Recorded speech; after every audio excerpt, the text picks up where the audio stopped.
बाजार 50 अंक की रेंज में अटका हुआ है। इस कार्यक्रम में वरुण दुबे हमें थोड़ी देर में बताने वाले हैं कि मिड कैप कौन से स्टॉक्स हैं जहां पर आपकी नज़र होनी चाहिए। प्रकाश गाबा आपको बताएंगे कौन से स्टॉक्स हैं जहां पर आज एक्शन देखने को मिल सकता है। अश्विनी गुजराल से हम जानेंगे कि कौन से स्टॉक्स पर उनकी नज़र बनी हुई है। तो अगला आधा घंटा बहुत महत्वपूर्ण है।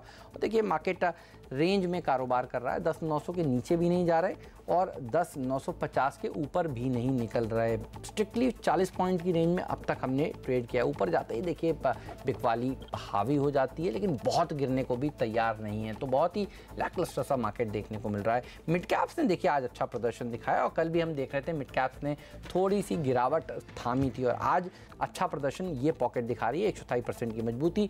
बैंक निफ्टी पर सबकी उम्मीदें टिकी हुई हैं। अगर ये भागेगा तो फिर हम हो सकता है 10,950 के ऊपर चले जाएं। और आईटीसी के ऊपर आपकी नज़र ज़रूर होनी चाहिए। ये दिग्गज है, एफएमसीजी कंपनी है, बड़ा वेटेज रखती है, इसके तिमाही नतीजे आ जाने वाले हैं।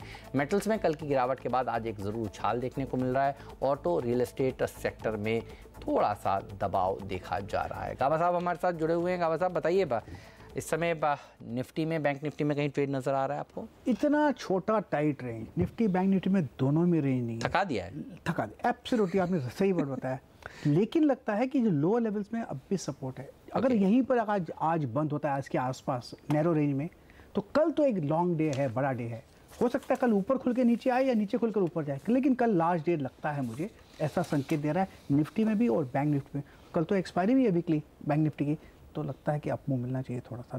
तो आपके मुंह में घी शक्कर, अप मूव मिले, कम से कम ब्रेकआउट हो या ब्रेक डाउन हो, कुछ दिशा तो बने। वो नज़र नहीं आ रहा। लेकिन विजया बैंक के देखिए नतीजा आपकी स्क्रीन पर 242 करोड़ रुपए का अनुमान था मुनाफा आएगा, लेकिन उससे आधा मुनाफा आया है, 142 करोड़ रुपए के आसपास का है विजया बैंक का। आप देखिए कुछ दिनों पहले यूनियन बैंक ने नंबर्स ढीले दिए थे और उसके बाद हम कह रहे थे कि बाकी बैंक से भी अपेक्षाएँ थोड़ी सी घटा देनी चाहिए। तो ये आंकड़े आपकी स्क्रीन पर।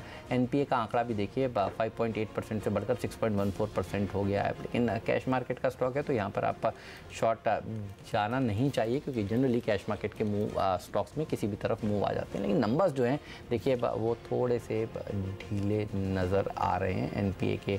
अब हमारी टिकर टीम ने इस आंकड़े को दुरुस्त किया है।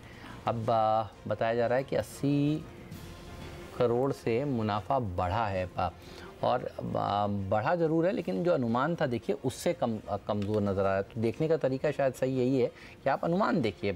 80% बढ़ा है वो बात ठीक है, लेकिन अनुमान कितना था? अनुमान 200 करोड़ से ज़्यादा का था। तो नंबर ढीले ही नज़र आ रहे हैं और एनपीए के आंकड़े पर भी नज़र होनी चाहिए।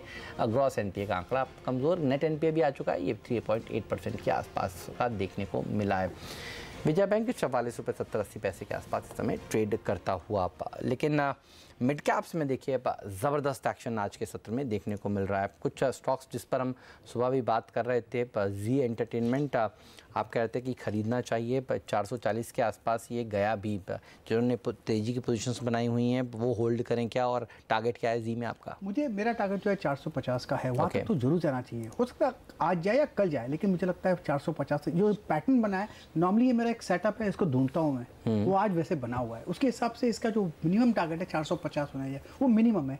अगर और भी अच्छा मिलता है तो 460, ये शॉर्ट कवरिंग अप है। All right. अच्छा, कुछ दिनों पहले जब सन फार्मा में गिरावट देखने को मिल रही थी, हम देख रहे थे सन टीवी भी सिंपैथी में पिट रहा था। आज सन फार्मा में उछाल देखने को मिल रहा है, सन टीवी भी उछाल के साथ कारोबार कर रहा है। कुछ कॉमन नहीं है, ध्यान रखिएगा, प्रमोटर्स भी अलग अलग हैं, लेकिन ये शेयर आज अच्छा उछाल दिखा रहा है। सन टीवी में इस अपमूव को ट्रेड करेंगे क्या, या उछाल में बेचना सही होगा? चार्ट्स आपको ओवरऑल कैसे लगते हैं? मुझे लगता है उछाल में बेचना चाहिए। इतनी गिरावट के बाद जो अपमूव मिलता है, ये शॉर्ट कवरिंग अपमूव हो सकता है, लेकिन अगर किसी को खरीदना है तो निकलना जरूर चाहिए अराउंड 555 के आसपास।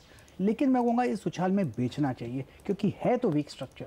ऑल राइट, तो स्ट्रक्चर में कमज़ोरी है, उछाल में बेचना चाहिए। यस बैंक की भी सुबह हम लोग चर्चा कर रहे थे, आप कह रहे थे कि यस बैंक को खरीदना चाहिए। अच्छा प्रदर्शन दिखाया भी है, 2.25% की मजबूती के साथ ये शेयर कारोबार कर रहा है। 198 का हाई इसने एफएनओ में लगाया। अब यस बैंक पर क्या व्यू है, तेजी बने रहे? बिल्कुल, मुझे लगता है कि कल का जो बार बना था बढ़िया बना था, और आज वो बार में कंफर्मेशन आया कि इससे लगता है कि ऊपर ज़रूर जाएगा। कहाँ तक जा सकता है? 200 से 205 ये एक जोन है, वहाँ तक जाना चाहिए। 200 में थोड़ा अटक सकता है, साइकोलॉजिकल रेजिस्टेंस है, लेकिन कैपेसिटी रखता है 205 जाने की। मैंने सुना शायद रिजल्ट भी इनके कल है, तो शायद ज़रूर ले जाएगा ऊपर। बिल्कुल, तो येस बैंक के नंबर्स बिल्कुल आप सही कह रहे हैं, कल है और नतीजों से पहले ये अपमूव देखने को मिल रहा है। जिसका था आपको बेसब्री से इंतज़ार जी। आपकी गाड़ी जो आपने बुक की थी, देख लीजिए सर। वाह वाह। कलर कोई आपने चूज़ किया था? चूज नहीं, वो कोई चॉइस ही नहीं दिया था। अच्छा, क्यों? नहीं, खाली उन्होंने पैसा अच्छा, लिया था, बुकिंग किया था अमाउंट में, और कुछ नहीं किया उन्होंने। ओके, तो देख लीजिए सर, आप को ये सीधी तस्वीरें हैरियर गाड़ी की देखने को इस समय मिल रही हैं। काफ़ी कुछ इंस्पायर्ड है इसका, ख़ास तौर पे जो पीछे का हिस्सा है वो इनकी जो जैगुआर की और रेंज रोवर की गाड़ियां हैं उससे इंस्पायर्ड नज़र आ रहा है। रेंज रोवर इवोक से देखिए पीछे का हिस्सा काफ़ी इंस्पायर्ड नज़र आ रहा है। प्लेटफॉर्म बिल्कुल आपने कहा वही है, और लुक ऊपर का भी काफ़ी हद तक इंस्पायर्ड है। बढ़िया लग रही है देखने में तो गाड़ी। टेस्ट ड्राइव लिया आपने? नहीं, आज से करेंगे, शायद कल कर अच्छा, आऊंगा चेक करने। ओके, तो बहुत बढ़िया, देखा मैंने, बैठकर देखा मैंने। अच्छा, एयरपोर्ट, बॉम्बे एयरपोर्ट पर था। बॉम्बे एयरपोर्ट पर गाड़ी थी, बिल्कुल। और देखिए बढ़िया प्रदर्शन दिखाने की उम्मीद है, दिखने की उम्मीद है इस गाड़ी से। कौन सी वाली आपने लेने का मन बनाया है? High and, top and? Top and में जो ऑटोमेटिक आएगी तब लेंगे। अब ले लेंगे। तो ये हैं ताज़ा तस्वीरें, सीधी तस्वीरें जो हम आपको दिखा रहे हैं। मारुति ने भी आज एक वैगन आर गाड़ी लॉन्च करी है।